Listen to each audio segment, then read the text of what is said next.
I will be making dry red chili garlic chutney with besan ka chura for this recipe. So here I've got garlic cloves with skin on and some Kashmiri red chili. I'll dry roast it and then I will cool it down before I blend it. I have washed these garlic cloves and I dried them for a few hours, and that's how I'm using the garlic with the skin on.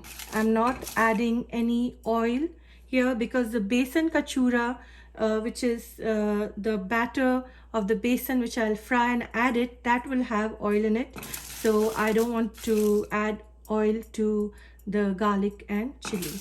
Dry roast it for a minute or two till you get the aromatic flavors from the chili as well mild aromatic flavors from the garlic. I will be adding some salt as well. I'll just add say about a quarter teaspoon.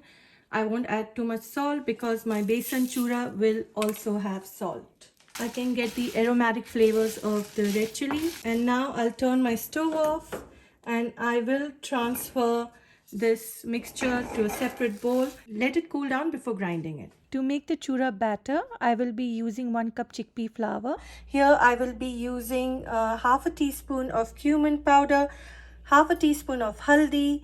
I'll use salt as per taste, and then I will also be using 2 tablespoons of rice. I will make this into a powder. This is optional. This will add the crispiness that is required for the batter. So let's start working with this batter.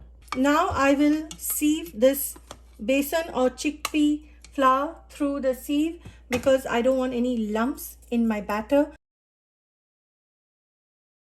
I will be adding the rice flour to the recipe. Give it a good stir. Now if you don't want to add rice flour, you don't need to. And I will be adding my cumin powder known as zira, turmeric and salt. Give it a good mix. I will also be using a quarter teaspoon of baking soda, and I will add that after I make the batter with water. Now I'll just add in water. After adding water, continue whisking. Let's add the baking soda. And I've also heated some oil. I will be adding a tablespoon of hot oil over my baking soda to activate it. And then whisk it once again. Now you can see this is the perfect batter consistency. And now I'll let this rest. I'll cover and let it rest for 10 minutes before moving on to the next step. Now from here, I will just take a scoop of the besan and I will pour it through this colander spoon into the hot oil. So let's start doing that. I need to make at least a cup of chura for my recipe. Now it's fried. I'll just try to remove this chura here in my bowl, and I want this to cool down, and then we will blend it into a nice dry chutney.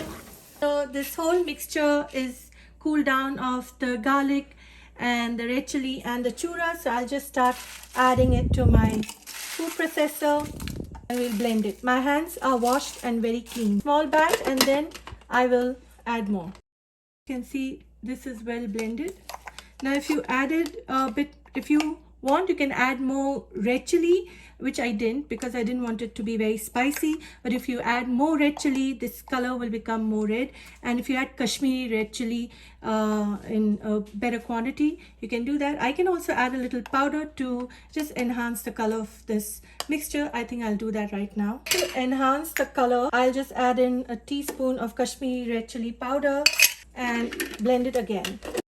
Now you'll see the color has changed since I added Kashmiri red chili powder. So this is what, if you want it to look like, you can do that as well for this recipe. So this is ready to use. This is the dry garlic chili powder for Vada Pav.